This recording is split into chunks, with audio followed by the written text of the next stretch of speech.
This is 24. Good afternoon. ഗുരുതര പരുക്കുകളിൽ നിന്ന് മുക്തരാകാൻ കുറുക്കുവഴികളില്ല. ഓരോരുത്തരും തന്റേതായ പാതയിലൂടെ അതിജീവനത്തിന്റെ വഴികൾ തേടുകയോ യാത്രക്കിടെ വീണുപോവുകയോ ചെയ്യുന്നു. ഇത് പറഞ്ഞത് ബ്രിട്ടീഷ് എഴുത്തുകാരിയായ ലാരി മാത്യു ആണ്. അപകടങ്ങളിലും വീഴ്ചകളിലുമൊക്കെയായി ഗുരുതര പരിക്കേറ്റ് അതിജീവനത്തിന്റെ പാതയിലുള്ള എല്ലാവർക്കും സൗഖ്യം ആശംസിച്ചുകൊണ്ട് എല്ലാ പ്രേക്ഷകർക്കും ലൈവ് ഡോക്ടേഴ്സിലേക്ക് സ്വാഗതം.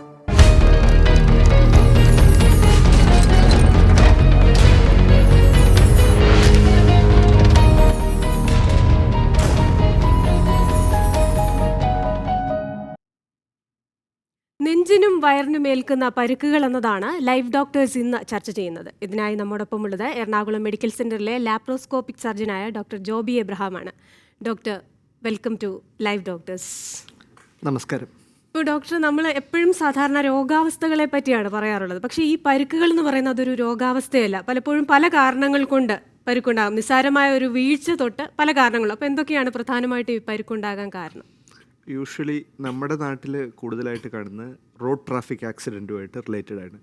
ബൈക്ക് ഒരു വാഹനത്തിൽ ചെന്നിരിക്കുക, അതാണ് കോമൺ ആയിട്ട്. അതല്ലാതെ കാറുകൾ തമ്മിൽ കൂട്ടിയിടിക്കുക, വഴിയെ നടന്നു പോകുന്ന പെഡസ്ട്രിയന് ആക്സിഡൻറ്റ് പറ്റുക. ഇതല്ലാതെ സംഭവിക്കുന്നത് ഉയരത്തിൽ നിന്ന് വീണിട്ടുള്ള പരിക്കുകൾ, രണ്ടാം നിലയുടെ മുകളിൽ വർക്ക് ചെയ്തുകൊണ്ടിരുന്നപ്പോൾ വീണു, അങ്ങനെയുള്ള പരിക്കുകൾ. ഇതൊക്കെയാണ് കോമൺ ആയിട്ട് ഗുരുതരമായിട്ടുള്ള നമ്മൾ ഈ ചർച്ച ചെയ്തുകൊണ്ടിരിക്കുന്ന വയറിനെയും നെഞ്ചിനെയും ബാധിക്കുന്ന ഗുരുതരമായ പരിക്കുകൾ വരാനുള്ള റീസണുകളിൽ ഒന്നോ രണ്ടോ കാരണങ്ങളിലൊന്ന്. അതെ, ഇപ്പോൾ ഡോക്ടർ ഈ പറഞ്ഞതിനോട് കൂട്ടിച്ചേർക്കേണ്ടത് നമ്മുടെ നാട്ടിൽ ഇപ്പം കൂടുതലായിട്ട് റിപ്പോർട്ട് ചെയ്യപ്പെടുന്ന ഈ മുകളിൽ നിന്ന് വീഴുക എന്ന് പറയുന്നത് ചിലപ്പോൾ കാൽ വഴുതി വീഴാം, ചിലപ്പം മദ്യപാനം മൂലമോ മറ്റോ അങ്ങനെ വീഴാം. എന്നാൽ അതിലൊക്കെ ഉപരിയായിട്ട് ഫോണിൽ സംസാരിച്ചുകൊണ്ട് നടക്കുമ്പോൾ മുകളിൽ നിന്ന് വീഴുന്ന ഒരുപാട് കേസുകളും ഇപ്പോൾ റിപ്പോർട്ട് അശ്രദ്ധയാണ് ഏറ്റവും കൂടുതലായിട്ട് ഇങ്ങനെയുള്ള ഇഞ്ചുറികളിൽ നമ്മൾ കാണുന്ന പ്രധാനപ്പെട്ട ഘടകം. അതെ, അതുപോലെ തന്നെ നമ്മൾ കുഞ്ഞുങ്ങളുടെ കാര്യം പറയുമ്പോൾ, പ്രത്യേകിച്ച് ഇപ്പോൾ അവധിക്കാലമൊക്കെയാണ്, ഇപ്പോൾ ഇവർ പുറത്തിറങ്ങുകയും കളിക്കുകയും ഒക്കെ ചെയ്യുന്ന കാര്യമാണ്. അപ്പോൾ ആ സമയത്ത് കൂടുതലും കുട്ടികൾ ഉപയോഗിക്കുന്ന സൈക്കിളാണ്. അപ്പോൾ ഈ സൈക്കിളിൽ നിന്ന് വീണവർക്ക് പരിക്കേൽക്കാൻ സാധ്യതയുണ്ട്. പെട്ടെന്ന് ചിലപ്പോൾ ഈ ഹാൻഡിൽ ബാറിലൊക്കെ വയറ് കുടുങ്ങിയിട്ടൊക്കെ വയറിന് പരിക്കുണ്ടാകും. അതെ, അപ്പോൾ അത്തരത്തിലുള്ള പരിക്കിന് പെട്ടെന്ന് എന്താ ചെയ്യാൻ പറ്റുന്നത്? ഇമ്മീഡിയറ്റ് ആയിട്ട് ചെയ്യേണ്ടത് രോഗിയെ നേരെ കിടത്തി അയാൾക്ക് വേണ്ട പ്രഥമ ശുശ്രൂഷ നൽകുക. പുറത്തേക്ക് മുറിവുകൾ എന്തെങ്കിലും ഉണ്ടെങ്കിൽ ആ ബ്ലീഡിങ് നിർത്താനായിട്ടുള്ള ഒരു പ്രഷർ കൊടുക്കുക, അങ്ങനെയുള്ള കാര്യങ്ങളൊക്കെയാണ് ആദ്യമായിട്ട് ചെയ്യേണ്ടത്. പ്രത്യേകിച്ച് ഇതൊരു കുഞ്ഞാകുമ്പോൾ അതിന് പെട്ടെന്ന് അതിനോട് അഡ്ജസ്റ്റ് ചെയ്യാൻ പറ്റാതെ വരും. അപ്പം അങ്ങനെ വരുമ്പോൾ അതിനെ ആശ്വസിപ്പിക്കുക എന്നുള്ളതും അതെ അതൊക്കെയാണ് ആദ്യമായിട്ട് ചെയ്യേണ്ടത്. അതിനുശേഷം ഒരു നല്ല ഡോക്ടറെ അടുത്ത് കൊണ്ടുപോയി കഴിഞ്ഞാൽ നമ്മൾ ഉള്ളിൽ പരിക്ക് പറ്റിയിട്ടുണ്ടോ, അതിൻ്റെ എന്തെങ്കിലും ലക്ഷണങ്ങളുണ്ടോ എന്നുള്ളതാണ് ആദ്യമായിട്ട് നമ്മൾ നോക്കുന്നത്. അപ്പോൾ നമ്മൾ കൂടുതലും പറയുന്നത് നെഞ്ചിനും വയറിനും ഉണ്ടാകുന്ന പരിക്കുകളാണ്. അപ്പോൾ നമ്മൾ കാറിലെ ഒരു സുരക്ഷാ കവചമാണ് സീറ്റ് ബെൽറ്റ് എന്ന് പറയുന്നത്. അപ്പോൾ ഈ സീറ്റ് ബെൽറ്റ് ഇടുന്നതുകൊണ്ട് പലപ്പോഴും നമുക്ക് ഹെഡ് ഇഞ്ചുറി ഒക്കെ ഒഴിവാക്കാൻ പറ്റും. പക്ഷേ പെട്ടെന്ന് ഒരു കൊളീഷൻ ഉണ്ടായി കഴിഞ്ഞു കഴിഞ്ഞാൽ വയറിന് പരിക്കേൽക്കാനുള്ള ഒരു സാധ്യത കൂടുതലാണ്. ഒരു സീറ്റ് ബെൽറ്റ് സൈൻ ഉണ്ടാവാൻ സാധ്യത. അതെ സീറ്റ് ബെൽറ്റ്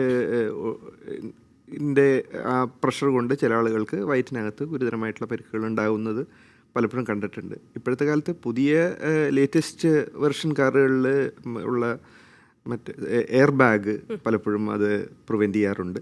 പക്ഷേ സീറ്റ് ബെൽറ്റ് സ്റ്റിയറിംഗ് വീൽ വന്ന് നെഞ്ചിലിടിച്ചിട്ട് വരുന്ന ഒരു ഇഞ്ചുറി, അതേപോലെ തന്നെ കുറച്ച് വയറിൽ വരുന്ന പരിക്കുകൾ, ഇതൊക്കെ നമ്മുടെ നാട്ടിൽ സിവിയർ കൊളീഷനിൽ വളരെ കോമൺ ആണ്. അതുപോലെ നമ്മൾ ഈ പരുക്കുകളെ പറ്റി പറയുമ്പോൾ പലപ്പോഴും ആൾക്കാർ വരിക്കും വലിയൊരു മുറിവൊക്കെ വന്നു കഴിഞ്ഞാൽ ഈ പരുക്ക് വലിയ സീരിയസ് ആവുന്നു. പക്ഷെ പലപ്പോഴും പുറത്തൊന്ന് രക്തം കട്ട പിടിച്ച് കിടക്കുകയോ അല്ലെങ്കിൽ ഒരു ചെറിയ നീർക്കെട്ടോ ഒക്കെ കാണത്തുള്ളൂ. പക്ഷെ അതേസമയം തന്നെ ആന്തരിക അവയവങ്ങൾക്ക് ഗുരുതരമായ പരുക്കുണ്ടാകാനും സാധ്യതയില്ല. വളരെ വളരെ കോമൺ ആണത്. അതാണ് ഈ ഒരു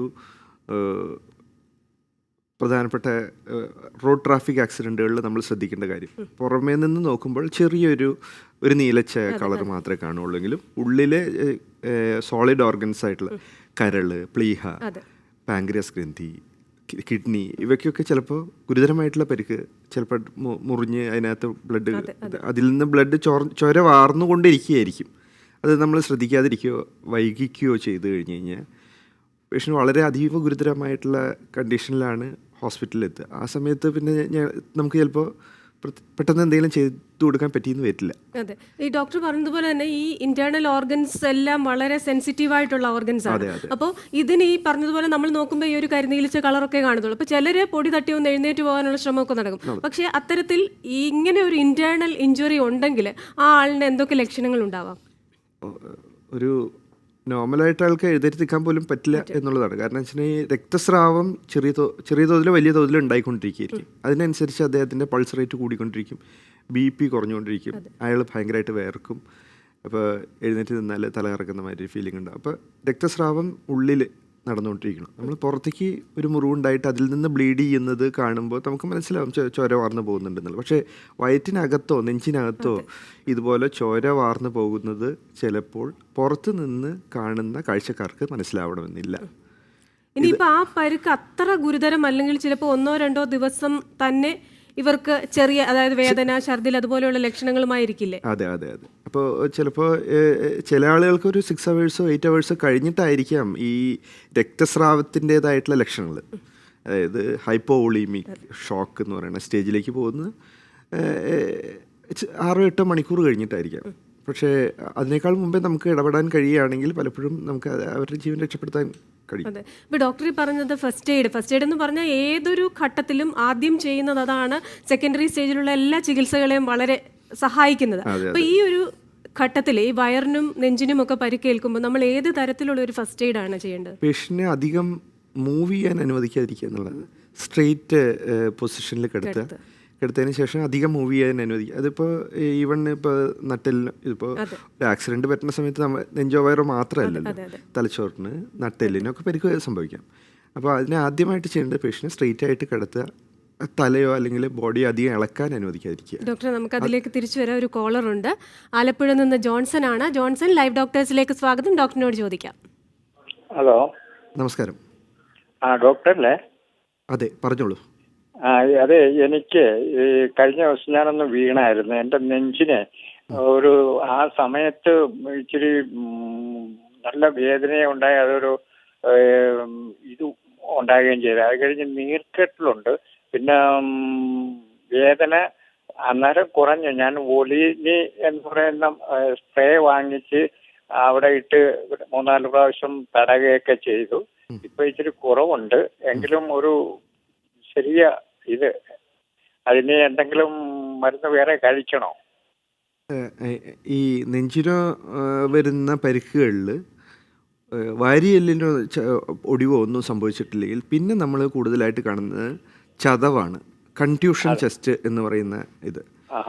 അതിന് വേണ്ടത് ആദ്യത്തെ ഈ അപകടം പറ്റിയ ആദ്യത്തെ കുറച്ച് ദിവസങ്ങൾ നമ്മൾ അബ്സല്യൂട്ടായിട്ടുള്ള ബെഡ് റെസ്റ്റ് എടുക്കുക എന്നുള്ളതാണ്. അതിന് ആ സമയത്ത് മരുന്ന് പുരട്ടി തിരുമുന്നത് അത്ര നല്ല കാര്യമല്ല. മരുന്ന് പുരട്ടി തിരുമിയാൽ ഇമ്മീഡിയറ്റ് ആയിട്ട് വേദന കുറയും, പക്ഷെ അത് കഴിഞ്ഞാൽ ഭയങ്കരമായിട്ട് വേദന കൂടും. നമ്മുടെ നാട്ടിലൊരു ശീലം എന്താണെന്ന് വെച്ച് കഴിഞ്ഞാൽ വേദന കുറഞ്ഞാൽ വീണ്ടും നമ്മൾ പഴയ പോലെ ചെയ്തുകൊണ്ടിരുന്ന ജോലികളെല്ലാം ചെയ്യുക എന്നുള്ളതാണ്. അപ്പോൾ അതിൽ ഭാരെടുത്ത് പൊക്കുന്നവരുണ്ടാവും, ബൈക്ക് ഓടിക്കുന്നവരുണ്ടാവും. അങ്ങനെ അത് തുടർച്ചയായിട്ട് ചെയ്തുകൊണ്ടിരിക്കുകയാണെങ്കിൽ തീർച്ചയായിട്ടും അവരുടെ വേദന കൂടും. കുറയാനായിട്ട് പിന്നെ വേദന മാറാനായിട്ട് ഒരുപാട് വൈകും. അതാണ് സംഭവിക്കുന്നത്. താങ്കൾക്ക് കുറച്ച് ദിവസം കൂടെ റെസ്റ്റ് എടുക്കണം. അതിൻ്റെ കൂട്ടത്തിൽ ഈ അനാൾജസിക് മരുന്നുകൾ തുടർച്ചയായിട്ട് കഴിക്കണം. റെസ്റ്റാണ് പ്രധാനപ്പെട്ട കാര്യം. ഞാൻ പിന്നെ ജോലിയൊക്കെ ചെയ്യുന്നുണ്ട്, പിന്നെ ഇതൊന്നുമില്ല, അത് വലിയ കാര്യമായിട്ട് എടുത്തില്ല. പക്ഷെ ഇപ്പോഴും തടവി നോക്കുമ്പോഴത്തേക്ക് ആ ഭാഗത്തൊരു എന്തോ ഒരു ഇതുപോലെ നല്ലപോലെ ശക്തിയായിട്ട് അവിടെ കൊണ്ടതാണ് ഒരു ഇതില്. ആ കൊണ്ട ഭാഗത്ത് വേദനയുണ്ട്. പിന്നെ ചതവ് മാറാനായിട്ട് 3 മുതൽ 4 ആഴ്ച വരെയുള്ള സമയം എടുക്കും. ആ സമയം വരെ നമ്മൾ റെസ്റ്റ് കൊടുക്കുക. ഒരല്പം ചൂട് പിടിക്കുന്നതിൽ തെറ്റില്ല, പക്ഷേ ഒരു കാരണവശാലും മരുന്ന് പുരട്ടി തിരുമ്പ, കുഴമ്പ് അല്ലെങ്കിൽ ഈ ജെല്ല് അതൊന്നും എടുത്ത് പുരട്ടി തിരുമ്പുന്നത് ആശ്വാസമല്ല. കോള് കട്ടായെന്ന് തോന്നുന്നു. ഇപ്പോൾ പലർക്കും ഉള്ളൊരു പ്രശ്നം ഇതാണ്, ചെറിയ വേദന ആണെന്നൊക്കെ വെച്ച് നമ്മൾ അല്ലെങ്കിൽ പറഞ്ഞതുപോലെ ചെറിയൊരു റിലീഫ് കിട്ടുമ്പോൾ അതങ്ങ് ഡിസ്കണ്ടിന്യൂ ചെയ്യും. പക്ഷെ എല്ലാവരും ചെയ്യേണ്ടതെന്ന് പറഞ്ഞാൽ അത് കണ്ടിന്യൂ ചെയ്ത് പോവുക എന്നുള്ളത് തന്നെ. മരുന്ന് കണ്ടിന്യൂ ചെയ്യണേക്കാളും കൂടുതൽ ഏറ്റവും അത്യാവശ്യമുള്ളത് ആണ് നമ്മളിവിടെ സ്പെസിഫിക് ആയിട്ട് പറയാൻ ഉദ്ദേശിക്കുന്നത്. ആദ്യത്തെ ദിവസങ്ങളിൽ അബ്സല്യൂട്ട് ബെഡ് റെസ്റ്റ് ആണ് വേണ്ടത്. അതിന് പകരം വേദന മാറിക്കഴിഞ്ഞ് കഴിഞ്ഞാൽ നമ്മൾ എല്ലാം ചെയ്തുകൊണ്ടിരുന്ന ജോലികൾ പിന്നെയും ചെയ്യാന്നുള്ളതാണ്. അതാണല്ലോ നമ്മൾ തിരക്ക് പിടിച്ച് ഓടുന്നതിൻ്റെ ഇടയിലായിരിക്കും ചിലപ്പോൾ ഇങ്ങനെ ഒരു അപകടം സംഭവിച്ചിട്ടുണ്ടാവും. അപ്പോൾ ആ ചെയ്തുകൊണ്ടിരുന്ന ജോലി തീർക്കാൻ വേണ്ടിയിട്ട് വീണ്ടും അതുപോലെ ഓടണം എന്നുള്ള ഒരു 7 മുതൽ 10 ദിവസം വരെ നെഞ്ചിലെ കൺട്യൂഷൻ ചെസ്റ്റ് ഉണ്ടെങ്കിൽ 7 മുതൽ 10 ദിവസം വരെ അബ്സല്യൂട്ട് ബെഡ് റെസ്റ്റിൽ പോകുന്നതാണ് രോഗിക്ക് നല്ലത്. അല്ലെങ്കിൽ വേദന സഹിക്കേണ്ടി വരും. അതാണ് ആ ചതവിൻ്റെ വേദന പിന്നെ മാറാനായിട്ട് 3-4 ആഴ്ച വരെ സമയമെടുക്കും. അത്രയും ദിവസം എന്തുകൊണ്ട് എൻ്റെ വേദന മാറാത്തതെന്നായിരിക്കും രോഗി വിചാരിക്കുന്നുണ്ടാവുക. അതാണ് ഇതിലെ പറ്റുന്ന പ്രശ്നം. ഡോക്ടർ, ആ കോള് വരുന്നതിന് മുമ്പ് സംസാരിച്ചുകൊണ്ടിരുന്നത് ഈ ഫസ്റ്റ് എയ്ഡിനെ പറ്റിയാണ്. ഫസ്റ്റ് എയ്ഡ് ഡോക്ടർ പറഞ്ഞു സ്ട്രെയിറ്റ് ആയിട്ട് കിടത്തണം. അതുപോലെ തന്നെ ആ ഒരു സ്പോട്ടിൽ നിന്ന് ഈ വ്യക്തിയെ ഹോസ്പിറ്റലിലേക്ക് കൊണ്ടുവരുമ്പോഴും കൂടെയുള്ളവർ കുറേ കാര്യങ്ങൾ ശ്രദ്ധിക്കണ്ടേ? തീർച്ചയായിട്ടും. രോഗിക്ക് വളരെ ക്ഷീണം തോന്നുകയാണ്, വേർക്കുന്നു, പൾസ് റേറ്റ് ഭയങ്കരമായിട്ട് കൂടും. അത് കുറച്ച് പരിചയമുള്ള ആൾക്കാർ കാല് ഒരല്പം പൊക്കി വെക്കുകയാണെന്ന് വെച്ചിട്ടുണ്ടെങ്കിൽ എക്സ്ട്രിമിറ്റീസിലേക്കുള്ള ബ്ലഡ് സർക്കുലേഷൻ ഹാർട്ടിലേക്ക് എത്തുന്നത് ഹെൽപ്പ് ചെയ്യും. അതൊക്കെയാണ് ആദ്യം ചെയ്യേണ്ട ചെറിയ ചെറിയ കാര്യങ്ങൾ. പക്ഷേ ഇമ്മീഡിയറ്റ് ആയിട്ട് ഹോസ്പിറ്റലിൽ എത്തിക്കുക എന്നുള്ളതാണ് കാരണം വെച്ചിട്ടുണ്ടെങ്കിൽ നമുക്ക് വളരെ പെട്ടെന്ന് തന്നെ ഒരു ഇൻട്രാവീനസ് ആക്സസ് ഉണ്ടാക്കണം. പിന്നെ അയാളുടെ ബ്രീത്തിങ് നോർമലാണോ എന്നുള്ളത് നോക്കണം, അയാളുടെ സർക്കുലേഷൻ നോർമലാണോ എന്ന്. ഇതെല്ലാം അതൊക്കെ തന്നെയാണ് ഞങ്ങൾ ആദ്യമായിട്ട്. അതിനുശേഷം മാത്രമേ ഈ പരിക്കുകൾ എത്രത്തോളം ഗുരുതരമാണെന്നുള്ളതോ അതിനെപ്പറ്റിയുള്ള ഇതുകൾ നോക്കുകയുള്ളൂ. പക്ഷേ ഇയാളുടെ എയർവേ, അതായത്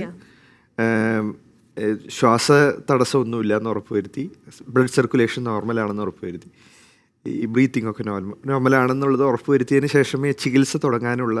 അപ്പോൾ ഒരു പരിക്ക് പറ്റി വരുന്ന രോഗിക്ക് ഏത് ഭാഗത്ത് പരിക്കാണെങ്കിലും ആദ്യം കൊടുക്കുന്ന ചികിത്സ എല്ലാം ഒരുപോലെയാണ്. അതെ അതെ ഡോക്ടർ, ഒരു കോളറോടുണ്ട്. മലപ്പുറത്ത് നിന്ന് അബ്ദു ആണ്. ലൈവ് ഡോക്ടേഴ്സിലേക്ക് സ്വാഗതം. ചോദിക്കാം. ഹലോ, എനിക്ക് തോന്നുന്നു ആ കോള് കട്ടായി പോയെന്ന് തോന്നുന്നു. അപ്പോൾ ഡോക്ടർ പറഞ്ഞു വയറിലെ കുറേ സെൻസിറ്റീവ് ഓർഗൻസ് ആണ്. അപ്പോൾ ഇതിന് ഏതിന് വേണമെങ്കിലും പരുക്ക് പറ്റാം. പരുക്ക് പറ്റുമ്പം ഏറ്റവും കൂടുതൽ സിവിയർ ആകാൻ സാധ്യതയുള്ള അവയവം ഏതാ? ഓൾമോസ്റ്റ് എല്ലാം ഇത്. പക്ഷേ സോളിഡ് ഓർഗൻസ് ആയിട്ടുള്ള അപ്പർ അബ്ഡോമിനിൽ ലിവർ, സ്പ്ലീൻ, പ്ലീഹ എന്ന് മലയാളത്തിൽ പറയുന്നത്, ഇത് രണ്ടിനും വരുന്ന പരിക്കുകളാണ് യൂഷ്വലി രോഗിക്കും ഡോക്ടർമാർക്കും കൂടുതൽ ബുദ്ധിമുട്ടുണ്ടാക്കാവുന്ന പരിക്ക്. കാരണം എന്താണെന്ന് വെച്ചിട്ടുണ്ടെങ്കിൽ ഈ പ്ലീഹ എന്ന് പറയുന്ന അവയവം ഒരു സോഫ്റ്റ് ആയിട്ടുള്ള ഓർഗൻ. അതിനകത്തുള്ള സർക്കുലേഷൻ സാധാരണ ടിഷ്യൂവിലുള്ളതിനേക്കാൾ 8 to 10 times കൂടുതലാണ്. അപ്പോൾ എന്താ സംഭവിക്കുന്നത്, ചെറിയൊരു മുറിവുണ്ടായിട്ട് അതിനകത്തുനിന്ന് ചോര വാർന്നു പോകാൻ തുടങ്ങിക്കഴിഞ്ഞാൽ തുടർച്ചയായിട്ട് ഇങ്ങനെ വാർന്നു പോയിക്കൊണ്ടിരിക്കും. അപ്പോൾ ആദ്യത്തെ സമയങ്ങളിൽ ഈ ഇതുകൊണ്ടുള്ള ബുദ്ധിമുട്ട് ചിലപ്പോൾ കുറച്ച് പൾസ് റേറ്റ് കൂടുതലായിരിക്കും, BP കുറച്ച് കുറവായിരിക്കും. ഇതൊക്കെ അല്ലാതെ വേറെ കാര്യമായിട്ടുള്ള പ്രോബ്ലംസ് രോഗിക്ക് ഉണ്ടാവില്ല. ഈ സമയത്ത് ഇത് കണ്ടുപിടിച്ച് അത് ചികിത്സിക്കാൻ നമുക്ക് കഴിഞ്ഞില്ലെങ്കിൽ ചിലപ്പോൾ ഡീകോമ്പൻസേറ്റഡ് സ്റ്റേറ്റ് എന്ന് പറഞ്ഞാൽ, അതായത് നമ്മൾ വീണ്ടും കറക്റ്റ് ചെയ്താൽ കൂടെ രോഗിയെ തിരിച്ച് കിട്ടാത്തൊരവസ്ഥയിലേക്ക് എത്താനുള്ള പോസിബിലിറ്റി ഉണ്ട്. അതുകൊണ്ടാണ് അപകടം നടന്നാലും ഒരുപാട് സമയം വൈകിക്കാതെ ഉടനെ തന്നെ ഹോസ്പിറ്റലിൽ കൊണ്ടുവരുന്നതിൻ്റെ ആവശ്യകതകൾ പിന്നെ അതിന് വേണ്ടിയിട്ടുള്ള ട്രോമ കെയർ ആംബുലൻസ് അത് ഇതൊക്കെ സർക്കാരാണെങ്കിലും ഡോക്ടർമാരാണെങ്കിലും വളരെ വളരെ നിർബന്ധപൂർവ്വം നടത്തുന്നതിൻ്റെ കാരണം അതാണ്. ഡോക്ടർ, ഒരു കോളറോടുണ്ട്. സുനിലാണ് കായംകുളത്ത് നിന്ന്. Sunil, welcome to live doctors. ഡോക്ടറിനോട് ചോദിക്കാം. ഹലോ. ഡോക്ടർ നമസ്കാരം, പറഞ്ഞോളൂ. ഞാൻ ചോദിക്കുന്നത്, നിലവില് ഇപ്പൊ ആക്സിഡന്റ് ഉണ്ടായി കഴിഞ്ഞാൽ ഈ വാരിയല് അതുപോലെ തന്നെ ഇന്റേണലായിട്ട് എന്തെങ്കിലും സംഭവങ്ങൾ ഉണ്ടായി കഴിഞ്ഞാൽ പിന്നെ നമ്മൾ എങ്ങനെയാണ് അവരെ ബിഹേവ് ചെയ്യേണ്ടത്? കാരണം നമ്മളൊരു വഴിയിൽ ഇപ്പോൾ ബൈക്ക് ആക്സിഡന്റും വാഹന അപകടങ്ങൾ ധാരാളം കൂടുന്ന ഒരു സാഹചര്യമാണ്. പലയിടത്തും നമ്മൾ കണ്ടിട്ടുണ്ട്. എങ്ങനെ അവരെ ബിഹേവ് ചെയ്യുന്ന അറിയത്തില്ല. കാരണം നെഞ്ചിന് പരിക്കുണ്ടാവും, അവിടെ നെഞ്ചിന് വാരിയല്ലൊടിഞ്ഞ സംഭവങ്ങൾ ഉണ്ടായിരുന്നു. അവരെ ഈ നെർവസ് കുഴപ്പമുണ്ടാകാതെ എങ്ങനെ കെയർ ചെയ്യാൻ പറ്റും എന്നുള്ളതാണ് നമ്മൾ രോഗിയെ മൂവ് ചെയ്യുന്ന സമയത്ത് രോഗിക്ക് അധികം ജർക്ക് ഉണ്ടാകാത്ത രീതിയിൽ വേണം പേഷ്യൻറ്റിനെ ട്രാൻസ്പോർട്ട് ചെയ്യാനായിട്ട്. അതിന് വേണ്ടിയിട്ട് സ്ട്രെയിറ്റ് ആയിട്ടുള്ളൊരു പലകയിൽ കിടത്തിയിട്ട് വേണം കൊണ്ടുപോകാനായിട്ട്. അപ്പോൾ ഒരു രോഗിയെ എടുത്ത് മാറ്റി വേറൊരു സ്ഥലത്തേക്ക് മാറ്റുന്ന സമയത്ത് 3 പേര് കൂടിയിട്ട് വേണം പിടിക്കാനായിട്ട്. അധികം ശരീരം ഇളകരുത് എന്ന് പ്രത്യേകം രോഗിയോട് പറയണം. അത് പലപ്പോഴും നടക്കില്ല. രോഗിക്ക് ഭയങ്കര പെയിനായിരിക്കും. ആ പെയിൻ്റെ ഭാഗമായിട്ട് ഇളകി മറിയുക, പെടയുക, ഇതൊക്കെ ചെയ്യുന്നതാണ് നമ്മൾ കാണുന്നത്. പക്ഷെ അവരെ പറഞ്ഞ് മനസ്സിലാക്കി അവരോട് എപ്പോഴും നമ്മൾ രോഗിയോട് സംസാരിച്ചുകൊണ്ടിരിക്കണം. അപ്പോഴാണ് രോഗിക്ക് ഈ ഷോക്കിൻ്റെ ഭാഗമായിട്ട് രോഗി അബോധാവസ്ഥയിലേക്ക് പോകുന്നുണ്ടോ ഇല്ലയോ എന്നുള്ളത് നമുക്ക് മനസ്സിലാക്കാൻ പറ്റുള്ളൂ. അങ്ങനെ നമ്മൾ സംസാരിച്ചുകൊണ്ട് 3 പേര് ചേർന്ന് തലയുടെ ഭാഗം ഒരാൾ, ബോഡിയുടെ ഭാഗത്ത് ഒരാൾ, കാലിൻ്റെ ഭാഗത്ത് ഒരാൾ, അങ്ങനെ 3 പേര് ചേർന്ന് വേണം ഒരു സ്ഥലത്ത് നിന്ന് വേറൊരു സ്ഥലത്തേക്ക് രോഗീനെ മാറ്റാൻ. ഇപ്പോൾ ഒരു ആംബുലൻസിൻ്റെ സ്ട്രെച്ചറിലേക്ക് മാറ്റുന്ന സമയത്ത് അല്ലെങ്കിൽ ഹോസ്പിറ്റലിലേക്ക് മാറ്റുന്ന സമയത്ത് നേരെ നമ്മൾ മടക്കി കൂട്ടി ഓട്ടോറിക്ഷയിൽ എടുത്തിടുന്ന ഒരു ശീലമാണ് നമ്മളെപ്പോഴും കാണാറ്. അങ്ങനെ ചെയ്യാൻ പാടില്ല. പറ്റുമെങ്കിൽ ആംബുലൻസിൽ തന്നെ കൊണ്ടുവരണം, സ്ട്രെയിറ്റ് ആയിട്ട് കിടത്തി വേണം കൊണ്ടുവരാനായിട്ട്. ഇതൊക്കെ നമ്മൾ പ്രത്യേകം ശ്രദ്ധിക്കേണ്ട കാര്യങ്ങളാണ്. അപ്പോൾ പലപ്പോഴും വഴിയിൽ ഇങ്ങനെ ഒരുപാട് പേര് ആക്സിഡന്റ് ആയിട്ട് കിടക്കുമ്പോൾ ഞാനാണെങ്കിൽ ഡോക്ടർ പറഞ്ഞ പോലെ ശ്രദ്ധിച്ചിട്ടുണ്ട്, പെട്ടെന്ന് ഇങ്ങനെ വളച്ചൊക്കെ എടുത്താണ് അടുത്ത അല്ല, വാഹനത്തിലേക്ക്. അത് പെട്ടെന്ന് ഹോസ്പിറ്റലിലേക്ക് എത്തിക്കണം എന്നുള്ള ആ ചിന്ത കൊണ്ടാണ്. പക്ഷെ ഇങ്ങനെയുള്ള ഒരു ടോക്ക് ഷോകൾ നടത്തുന്നതിൻ്റെ ഉദ്ദേശവും അത് തന്നെയാണ്. ഇത് കേൾക്കുന്ന ആൾക്കാർക്ക് മനസ്സിലാകണം, അതുകൊണ്ടുള്ള ബുദ്ധിമുട്ട് എന്താണെന്നുള്ളത് മനസ്സിലാക്കണം. ഒരു നട്ടെല്ലിന് പരിക്ക് പറ്റിയ ഒരാളാണെന്നുണ്ടെങ്കിൽ നമ്മളങ്ങനെ വളച്ച് എടുത്ത് ഒരു ഓട്ടോറിക്ഷയിൽ കയറ്റി ഹോസ്പിറ്റലിൽ എത്തുമ്പോഴത്തേക്കും ആ പകുതി മുറിഞ്ഞിരിക്കുന്ന നട്ട്, ഈ സുഷുമ്ന നാഡി ചിലപ്പോൾ കംപ്ലീറ്റ് ആയിട്ട് മുറിഞ്ഞു പോകും. പേഷ്യൻറ്റിൻ്റെ ലൈഫ് ലോങ് ആയിട്ട് പാരപ്ലീജിക് ആവാനാണ്, അതായത് കാല് തളർച്ച. അത് ഞങ്ങൾ അറ്റ്ലീസ്റ്റ് ഒരു 25 തവണയെങ്കിലും അങ്ങനെ ഒരു സിറ്റുവേഷൻ ഉണ്ടാകുമെന്ന് ഞങ്ങൾ കണ്ടിട്ടുള്ളതാണ്. അത് അപ്പോൾ ഇതൊക്കെയാണ് നമ്മൾ ശ്രദ്ധിക്കേണ്ട വളരെ വളരെ പ്രധാനപ്പെട്ട കാര്യം. അതുപോലെ ഡോക്ടർ പറഞ്ഞു അവിടെ വന്നു കഴിഞ്ഞാൽ ആദ്യമേ ഡോക്ടർ ശ്രദ്ധിക്കുന്ന സ്റ്റെബിലൈസേഷൻ മാത്രമാണ് ആദ്യം നോക്കുക. അതിനുശേഷമാണ് പരിക്കുകൾ ഉണ്ടോ എന്നുള്ളത് അസസ് ചെയ്യുന്നതിൻ്റെ സ്റ്റേജിലേക്ക് വരുന്നത്. ഈ 2 തരത്തിലുള്ള പരിക്കുകൾ ഉണ്ടെന്ന് കേട്ടിട്ടുണ്ട്, ബ്ലണ്ടും ബ്ലണ്ട് ഇഞ്ചുറി. അത് തമ്മിലുള്ള വ്യത്യാസം? ബ്ലണ്ട് ഇഞ്ചുറി എന്ന് പറഞ്ഞു കഴിഞ്ഞാൽ ഞാൻ പറഞ്ഞ പോലെ പുറത്തേക്ക് മുറിവുകളൊന്നും കാണില്ല. ഇപ്പോൾ വയറിന് പക്ഷേ ചില സൈൻസ് നമുക്ക് കിട്ടും. ചെറിയൊരു സീറ്റ് ബെൽറ്റിൻ്റെ ഒരു കരിനീല ഇത്, അല്ലെങ്കിൽ ഈ 2 ഫ്ലാങ്സിൽ കുറച്ച് ചോര കലച്ചെടുക്കണതിൻ്റെ ഇത് കിട്ടും. പക്ഷേ അതല്ലെങ്കിൽ പുറത്തേക്ക് മുറിവുകളൊന്നും കാണില്ല, പക്ഷേ വയറ് നല്ല ടൈറ്റ് ആയിരിക്കും. അതേസമയം പെനിട്രേറ്റിംഗ് ആണെങ്കിൽ മുറിവുണ്ടാവും, ആ മുറിവിൽ കൂടെ ചിലപ്പോൾ ചോര വരുന്നുണ്ടാവും. ചിലപ്പോൾ അബ്ഡോമിനൽ കണ്ടൻസ്, അതായത് വയറ്റിനകത്തുള്ള ഫാറ്റോ അല്ലെങ്കിൽ കുടലിൻ്റെ അംശം തന്നെ പുറത്തേക്ക് വരുന്നത് കാണാം. അത് കൂടുതൽ അതിൻ്റെ സീരിയസ്നെസ് കണ്ടെടുക്കുന്ന ആൾക്കാർക്ക് മനസ്സിലാവുമ്പോൾ അവർക്ക് പെട്ടെന്ന് ഇത്. പക്ഷേ ഡോക്ടർമാർക്കും അത് അത്ര എളുപ്പം. പക്ഷേ ബ്ലണ്ട് ഇഞ്ചുറി പലപ്പോഴും ഡിസീവിങ് ആണ്. ആദ്യത്തെ സമയത്ത് രോഗിയും സംസാരിച്ചുകൊണ്ടിരിക്കുകയായിരിക്കും, അത്ര വലിയൊരു ഹീമോഡൈനാമിക്സ് ഇൻസ്റ്റെബിലിറ്റി, അതായത് ഞാൻ ഈ പറഞ്ഞ പോലെ BP ഭയങ്കരമായിട്ട് കുറയുക, പൾസ് റേറ്റ് കൂടുക, അതൊന്നും ചിലപ്പോൾ ഉണ്ടായില്ല എന്ന് വരും. കുറച്ച് നല്ല അത്ലറ്റിക് ആയിട്ടുള്ള ആളാണ്. അപ്പോൾ വയറ്റിനകത്തുള്ള പരിക്ക് ചിലപ്പോൾ ഇനീഷ്യലി നമ്മൾ മിസ് ചെയ്ത് പോകുന്നത് പണ്ട് കാലത്തൊക്കെ വളരെ സ്വാഭാവികമായിരുന്നു. ഇപ്പോഴത്തെ കാലത്ത് ഹോസ്പിറ്റലിൽ വരുന്ന മിക്കവാറും പേർക്ക് എല്ലാവിധ ഇൻവെസ്റ്റിഗേഷൻസ് നമ്മൾ ചെയ്യുന്നതുകൊണ്ട് പലപ്പോഴും അങ്ങനെ മിസ് ചെയ്ത് പോകുന്നത് ഇപ്പോഴത്തെ കാലത്ത് ഈ കഴിഞ്ഞൊരു 4-5 വർഷത്തിനകത്ത് നമ്മൾ കുറവാണ് കാണാറ്.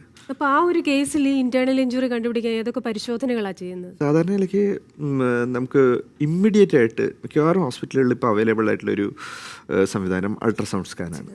അൾട്രാസൗണ്ട് സ്കാൻ ചെയ്ത് കഴിയുമ്പോൾ അതിനൊരു ഫാസ്റ്റ് എന്ന് പറഞ്ഞിട്ടൊരു മെത്തേഡ് അവൈലബിൾ ആണ്. അത് ഏത് ഡോക്ടർ, ഈവൺ കാഷ്വാലിറ്റി ഇരിക്കുന്ന ഒരു MBBS ഡോക്ടർക്ക് പോലും ചെയ്യാൻ കഴിയാവുന്ന രീതിയിലാണ് അതിൻ്റെ ഇത്. അപ്പോൾ ഒന്ന് വയറ്റിനകത്ത് ബ്ലഡോ അങ്ങനെ ഫ്ലൂയിഡോ അങ്ങനെ എന്തെങ്കിലും കിടക്കുന്നുണ്ടോ എന്നുള്ളതാണ് മെയിനായിട്ട് ചെക്ക് ചെയ്യുന്നത്.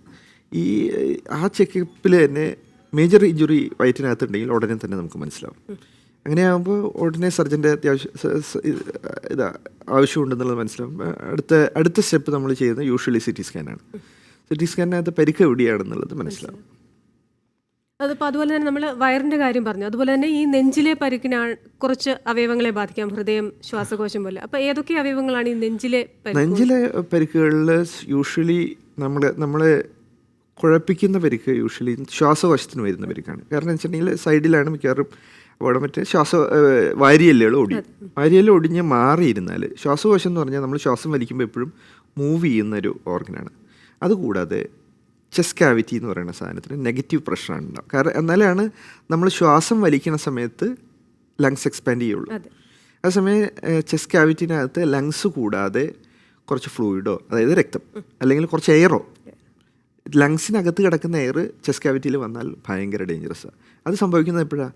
നമ്മൾ ഒരു വണ്ടി ഇടിച്ചു കഴിഞ്ഞിട്ട് ആ വാരിയെല്ല് പൊടിഞ്ഞ് അതിൻ്റെ ഒരു ഭാഗം ലങ്സിൽ കുത്തി കയറിയാൽ അവിടെ ഒരു മുറിവുണ്ടായി ലങ്സിൻ്റെ അകത്തുള്ള എയർ ചെസ്റ്റ് കാവിറ്റിയിലേക്ക് വരും. അതിന് നമ്മൾ പറയുന്ന പേര് ന്യൂമോതൊറാക്സ് എന്നാണ്. അപ്പോൾ എന്താണ് സംഭവിക്കുക എന്ന് വെച്ചിട്ടുണ്ടെങ്കിൽ ശ്വാസം വലിക്കുന്ന സമയത്ത് നമ്മൾക്ക് ലങ്സ് എക്സ്പാൻഡ് ചെയ്യില്ല. കോളർ വെയിറ്റിംഗിലാണ്. കൊല്ലം അഞ്ചലിൽ നിന്ന് അജിയാണ്. അജി, സ്വാഗതം ലൈവ് ഡോക്ടേഴ്സിലേക്ക്. ചോദിക്കാം. സാർ നമസ്കാരം. നമസ്കാരം, പറഞ്ഞോളൂ. സാർ, എൻ്റെ L4, L5, S1, S2 disk വന്നിട്ട് ഒരു 3.5 മില്ലിമീറ്റർ വന്നിട്ട് പ്രൊലോപ്സ് ആയതാണ്. അപ്പൊ അത് ഏതാണ്ട് ഒരു 9-10 വർഷത്തോളമായി. അതെ. പിന്നെ 9-10 വർഷത്തോളമായി. അപ്പം ഇപ്പം വന്നിട്ട് എനിക്കങ്ങ് ആദ്യം ഇതുപോലെ ഞാൻ ആയുർവേദിക് കുറച്ച് മാവേലിക്കര ഒരു പുരുഷൻ ഡോക്ടർ എന്ന് പറയുന്നിടത്ത് പോയിട്ട് കുറച്ച് പിന്നെ മറ്റേ കിഴിയും കാര്യങ്ങളും ഒക്കെ നടത്തി. ഇപ്പം വന്നിട്ട് ഞാൻ വീണ്ടും ഒരു വെയിറ്റിന്റെ ഇതൊക്കെ ഇട്ട് ട്രീറ്റ്മെന്റ് എടുക്കുകയാണ്. പക്ഷെ എനിക്ക് വലിയ കുറവില്ല. എന്താണ് സാർ അതിന്റെ കാരണം? എന്താണ് ഞാൻ അതിന്റെ ട്രീറ്റ്മെന്റ് ചെയ്യേണ്ടത്? ഇത് നമ്മളിപ്പോൾ സംസാരിച്ചുകൊണ്ടിരിക്കുന്ന വിഷയമായിട്ട് ബന്ധപ്പെട്ടതല്ല, എന്നാലും കൂടെ പറയാവുന്നത് എന്താ വെച്ചിട്ടുണ്ടെങ്കിൽ ഇത് ഈ ഡിസ്കിൻ്റെ ഭാഗം സുഷുമ്ന നാഡിയിലേക്ക് തള്ളി അതിന് വരുന്ന പ്രഷർ കൊണ്ടുള്ള വേദനയും കാര്യങ്ങളുമാണെന്നാണ് എനിക്ക് മനസ്സിലാവുന്നത്. അപ്പോൾ അതിൻ്റെ ഫർദർ ട്രീറ്റ്മെൻറ്റ് ചികിത്സ അത്രത്തോളം അത് ബാധിച്ചിട്ടുണ്ടെന്നുള്ളത് അറിയാനായിട്ടുള്ള MRI പരിശോധനയും അത് കഴിഞ്ഞ് ഒരു നല്ലൊരു ന്യൂറോ സർജൻ അല്ലെങ്കിൽ സ്പൈൻ സർജറി ചെയ്യുന്ന ഓർത്തോപീഡിക് സർജൻ അങ്ങനെയുള്ള ആരെങ്കിലും കാണുകയാണ് വേണ്ടത്. നമ്മൾ പറഞ്ഞുകൊണ്ടിരുന്ന ഇതാണ് ഈ ന്യൂമോത്രാക്സ് എന്ന് പറയുന്നത്. ഇപ്പോൾ ന്യൂമോത്രാക്സ് എന്ന് പറയുന്നത് ഒരു 30% വരെ ലങ്സ് ചെസ്റ്റ് കാവിറ്റിയുടെ അകത്ത് ന്യൂമോത്രാക്സ് ഉണ്ടായാലും വലിയ ഇഷ്യൂസ്. പക്ഷേ ചെസ്റ്റ് മുഴുവൻ നിറഞ്ഞിരിക്കുന്ന ഒരു ഇതാണെന്ന് വെച്ചിട്ടുണ്ടെങ്കിൽ ലങ്സ് എക്സ്പാൻഡ് ചെയ്യാൻ പറ്റില്ല. അപ്പോൾ ലങ്സിൻ്റെ ജോലി എന്താണെന്ന് വെച്ചിട്ടുണ്ടെങ്കിൽ രക്തത്തിനെ ഓക്സിജനേറ്റ് ചെയ്യുക എന്നുള്ളതാണ്. അപ്പോൾ ഓക്സിജനേഷൻ കംപ്ലീറ്റ് ആവില്ല. ഭയങ്കര വേദനയായിരിക്കും. പേഷ്യൻറ്റിന് കിടക്കാനും വയ്യ, നിൽക്കാനും വയ്യ. കിടന്നാൽ ഇരിക്കണം എന്ന് തോന്നും, ഇരുന്നാൽ കിടക്കണം എന്ന് തോന്നും. ഭയങ്കര ആങ്സൈറ്റി ആയിരിക്കും. മിക്കവാറും പേർക്ക് ഒരു 70% പേർക്കും ആക്സിഡൻറ്റ് പറ്റി ഇമ്മീഡിയറ്റ് ആയിട്ട് തന്നെ ഇത് സംഭവിക്കും. അത് കഴിഞ്ഞ് നമുക്ക് ഇതൊന്ന് പ്രോപ്പറായിട്ട് ചികിത്സിക്കാനുള്ള സമയം 5 മുതൽ 10 മിനിറ്റ് വരെയുള്ള സമയമാണ്. നമ്മളെന്താ ചെയ്യാന്ന് വെച്ചിട്ടുണ്ടെങ്കിൽ ഒരു ചെറിയൊരു ലോക്കൽ അനസ്തേഷ്യ സൂചി വെച്ച് മരവിപ്പിച്ച് ഒരു ചെറിയൊരു മുറിവിട്ട് ചെസ്റ്റ് ക്യാവിറ്റിയുടെ അകത്തോട്ടൊരു ട്യൂബ് കടത്തി കഴിയുമ്പോൾ ആ എയർ പുറത്തേക്ക് പോകും. എയർ പുറത്തേക്ക് പോയാൽ അറ്റ്മോസ്ഫിയറിക് പ്രഷർ എന്തായാലും ചെസ്റ്റ് ക്യാവിറ്റിയിലെ പ്രഷറിനേക്കാളും കൂടുതലായിരിക്കും. അപ്പോൾ വീണ്ടും എയർ തിരിച്ച് ചെസ്റ്റ് ക്യാവിറ്റിയുടെ അകത്ത് കയറും. അങ്ങനെ കയറാതിരിക്കാൻ വേണ്ടി നമ്മളൊരു അണ്ടർ വാട്ടർ സീലിനകത്തോട്ടാണ് ഇത് വയ്ക്കുക. ഇൻ്റർകോസ്റ്റൽ ചെസ്റ്റ് ഡ്രെയിനേജ് എന്ന് പറയുന്ന ഇത്. അത് എത്രയും നേരത്തെ ചെയ്യുന്നോ അത്രയും നേരത്തെ രോഗിക്ക് പ്രശ്നങ്ങളില്ലാതാവും. ഇപ്പോൾ ചെസ്റ്റിന് പരിക്കുള്ള ഒരാൾക്ക് ചിലപ്പോൾ തലച്ചോറിൽ ഗുരുതരമായിട്ടുള്ള പരിക്കുണ്ടെന്ന് വെച്ചാൽ അപ്പോൾ ഓക്സിജനേഷൻ കുറയുകയാണെന്ന് വെച്ച് കഴിഞ്ഞാൽ തലച്ചോറിലെ പരിക്ക് വളരെ മോശമാവുകയാണ് ചെയ്യുക. അതേസമയം നമുക്ക് ഇമ്മീഡിയറ്റ് ആയിട്ട് ചെസ്റ്റ് ട്യൂബ് ഇടാൻ പറ്റിയാൽ ആ ഓക്സിജനേഷൻ ഇമ്പ്രൂവ് ചെയ്യും. അപ്പോൾ തലച്ചോറിലെ പരിക്കിനെ അതിൻ്റെ ഗുരുതരാവസ്ഥ അനുസരിച്ച് ചിലപ്പോൾ റിക്കവർ ചെയ്യാനുള്ള പോസിബിലിറ്റി കൂടുതലായിരിക്കും. അപ്പോൾ ഈ ഒരു ന്യൂമോത്രാക്സ് എന്ന് പറയുന്ന പ്രോബ്ലം കണ്ടുപിടിക്കുന്നത് ചെസ്റ്റിലെ പരിക്കുകളെ സംബന്ധിച്ച് വളരെ പ്രധാനമാണ്. മിക്കവാറും പരിചയമുള്ള ഡോക്ടർമാർക്ക് കാഷ്വാലിറ്റിയിൽ കാണുമ്പോൾ ക്ലിനിക്കലായിട്ടുള്ള പരിശോധനയിൽ തന്നെ നമുക്കത് മനസ്സിലാവും. പക്ഷേ ചില ആളുകൾ ചിലപ്പോൾ നമുക്കൊരു എക്സ്റേ ഒക്കെ എടുത്തു കഴിഞ്ഞ് കഴിഞ്ഞാൽ നമുക്ക് ഇമ്മീഡിയറ്റ് ആയിട്ട് മനസ്സിലായാൽ ഈ ഇൻ്റർകോസ്റ്റൽ ഡ്രെയിനേജ് എന്ന് പറയുന്ന പ്രൊസീജിയർ ചെയ്യാൻ ഒരു എക്സ്പീരിയൻസ് ഉള്ള ഒരു ഡോക്ടറെ സംബന്ധിച്ചിടത്തോളം ഒരു 3 മിനിറ്റ് കൂടുതൽ സമയം വേണ്ട. അതുകൊണ്ട് ഒരുപാട് പേര് രക്ഷപ്പെടുത്തിയിരിക്കാൻ നമുക്ക് പറ്റും. അതെ. അതിനകത്ത് എയർ മാത്രമല്ല പുറത്തേക്ക് വരിക, ബ്ലഡും ചിലപ്പോൾ പുറത്തേക്ക് വരും. 2.5 ലിറ്ററൊക്കെ ബ്ലഡ് ഒരേ അടിക്ക് പുറത്തേക്ക് വരുന്നത്. കാരണം എന്ന് വെച്ചിട്ടുണ്ടെങ്കിൽ ഈ ലങ്സ് എന്ന് പറഞ്ഞാൽ ഇതുപോലെ തന്നെ കുറേ സർക്കുലേഷൻ കൂടുതലുള്ള ഇതാണ്. ഒരു ചെറിയ മുറിവുണ്ടായാൽ കൂടെ ഒരുപാട് രക്തം പുറത്തേക്ക് വരുന്നത്. ഈ രക്തം പുറത്തേക്ക് പോവുകയാണെങ്കിൽ നമുക്ക് ബുദ്ധിമുട്ടില്ല. ചെസ്റ്റ് ക്യാവിറ്റി കിടക്കുന്നതാണെങ്കിൽ കൂടുതൽ പ്രശ്നങ്ങളാണ് ഉണ്ടാവുക. ഈ രക്തസ്രാവം കണ്ടിന്യൂ ചെയ്യുകയാണെങ്കിൽ ചെസ്റ്റ് തുറന്നുള്ള ഓപ്പറേഷൻ ചെയ്യേണ്ടി വരും. പക്ഷേ അത് വളരെ ചുരുക്കം ആൾക്കാർക്കേ വേണ്ടി വരുള്ളൂ. മിക്കവാറും പേർക്ക് നമ്മൾ ഈ ട്യൂബ് ഇട്ട് ലങ്സ് എക്സ്പാൻഡ് ചെയ്യുകയാണെന്ന് വെച്ചിട്ടുണ്ടെങ്കിൽ ചിലപ്പോൾ രക്തസ്രാവം കുറച്ച് കഴിയുമ്പോൾ അതൊക്കെ സ്റ്റോപ്പ് ആവുകയാണെങ്കിൽ നമുക്ക് പിന്നെ ഫർദറായിട്ടൊന്നും ചെയ്യേണ്ടി വരില്ല. ചെറിയൊരു ട്യൂബ് കാരണം നമുക്ക് ഒരുപാട് രോഗികളുടെ ജീവൻ രക്ഷപ്പെടുത്താൻ സാധിക്കും. അതുപോലെ മറ്റൊരു കാര്യം എന്ന് പറഞ്ഞു കഴിഞ്ഞാൽ ഈ ഇന്റേണൽ ഓർഗൻസിന് ഇതുപോലെ പരിക്ക് പറ്റുമ്പോൾ കൂടുതലും മരണങ്ങൾ സംഭവിക്കുന്ന അണുബാധ മൂലമാണെന്ന് കേട്ടു. അപ്പം ഹോസ്പിറ്റലിലും അതിനുശേഷവും ഈ അണുബാധ ഉണ്ടാകാതിരിക്കാൻ ശ്രദ്ധിക്കേണ്ടതല്ലേ? വളരെ പ്രത്യേകം. ഈ അണുബാധ ഉണ്ടാകുന്ന പ്രത്യേകിച്ച് വയറിനകത്തുള്ള പരിക്കുകളിൽ ഇൻറ്റെസ്റ്റൈൻ കുടലിനുള്ള പരിക്കുകളാണ്. അത് കുറച്ച് എക്സ്പാൻഡ് ചെയ്യുകയാണെങ്കിൽ പലപ്പോഴും എന്താ വെച്ചാൽ ഇൻറ്റെസ്റ്റൈൻ എന്ന് പറഞ്ഞാൽ വളരെ സോഫ്റ്റ് ആയിട്ടുള്ള ടിഷ്യൂ ആണ്. ബ്ലണ്ട് ഇഞ്ചുറി അബ്ഡോമൻ, അതായത് ഒരാളൊരു ചവിട്ടി അല്ലെങ്കിൽ വീണു, സൈക്കിളിൽ നിന്ന് വീണു, ഹാൻഡിൽ വന്ന് ഇടിച്ചിട്ടുണ്ട്, നമ്മൾ ശ്രദ്ധിച്ചില്ല, പുറത്തേക്ക് മുറിവൊന്നുമില്ല, നമ്മൾ ഇമ്മീഡിയറ്റ് ആയിട്ട് പരിശോധിക്കുമ്പോൾ എല്ലാം നോർമലായിരിക്കും എന്ന് കരുതി നമ്മൾ വീട്ടിൽ പറഞ്ഞു വെച്ചാൽ ഈ സോഫ്റ്റ് ആയിട്ടുള്ള ടിഷ്യൂ ചതഞ്ഞിരിക്കുകയായിരിക്കും. ചിലപ്പോൾ 3-ാമത്തെയോ 4-ാമത്തെയോ ദിവസമായിരിക്കും ഈ ചതഞ്ഞ ഭാഗം പൊട്ടി ഇൻറ്റെസ്റ്റൈനിലെ കണ്ടൻറ്റ് വയറ്റിനകത്തോട്ട് വരുന്നത്. അന്നേരം എന്താ സമയം പെട്ടെന്ന് ഭയങ്കരമായിട്ടുള്ള വയറുവേദന എടുക്കും, വയറ് വന്ന് വീർക്കും, ഛർദ്ദിക്കാൻ തുടങ്ങും, പൾസ് റേറ്റ് കൂടും, BP കുറയും. ആ സമയത്ത് നമ്മൾ എന്താ ചെയ്യേണ്ടത് വെച്ചാൽ ഇമ്മീഡിയറ്റ് ആയിട്ട് വയറ് കീറി ആ ചതഞ്ഞ ഭാഗം നീക്കം ചെയ്ത് പഴയ പോലെ യോജിപ്പിക്കാൻ പറ്റുമെങ്കിൽ യോജിപ്പിച്ചില്ലെങ്കിൽ ഒരു 6 മുതൽ 8 മണിക്കൂറിനകത്ത് തന്നെ ഈ വയറ്റിനകത്തുള്ള ബാക്ടീരിയ മുഴുവൻ ബോഡിയിലേക്ക് കലരും. കാരണം പെരിട്ടോണിയം എന്ന് പറയുന്നത് വളരെ അബ്സോർബബിൾ കപ്പാസിറ്റി കൂടുതലുള്ള സ്ഥലമാണ്. അങ്ങനെ സംഭവിച്ചു കഴിഞ്ഞിട്ടുണ്ടെങ്കിൽ പേഷ്യൻ്റ് വളരെ താമസിയാതെ സെപ്റ്റിസിമിയ എന്ന് പറയുന്ന സ്റ്റേജിലേക്ക് പോകും, വെന്റിലേഷൻ, അങ്ങനെയുള്ള എല്ലാ പ്രശ്നങ്ങളും വരും.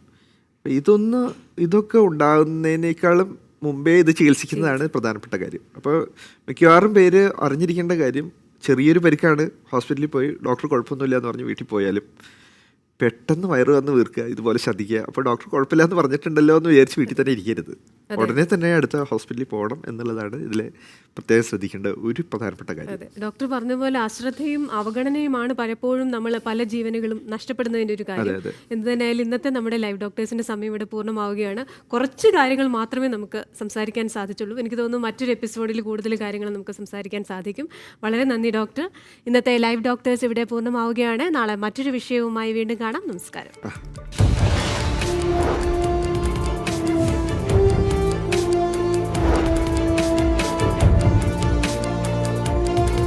You are watching 24 from News Headquarters, Kochi.